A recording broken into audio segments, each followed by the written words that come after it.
Да не бараме лажна слава, еден со друг да не се раздразнуваме, еден на друг да не си завидуваме. Послание до Галатјаните 5:26. Зависта представува сложена и негативна емоција. Обично се јавува кога ќе видиме нечи успех, среќа или изразит талент.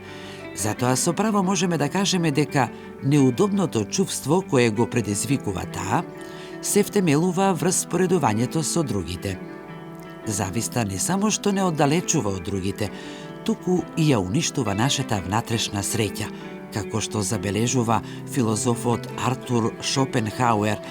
Зависта е непријател на нашата среќа и е извор на бесконечно измачување.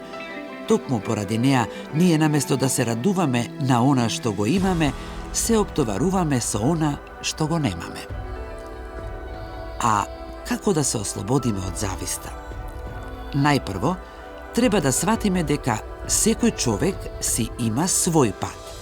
Па наместо да гледаме што имаат другите, можеме да се фокусираме на сопствените дарови и таленти кои треба што е можно повеќе да ги развиваме и да ги умножуваме. Воедно потребно е да се научиме и да благодариме за она што го поседуваме. А штом ќе научиме да благодариме, да го цениме и внимателно да го негуваме она што веќе го имаме, зависта неоспорно ќе се отстрани од нашите животи. Да не бараме лажна слава, еден со друг да не се раздразнуваме, еден на друг да не си завидуваме.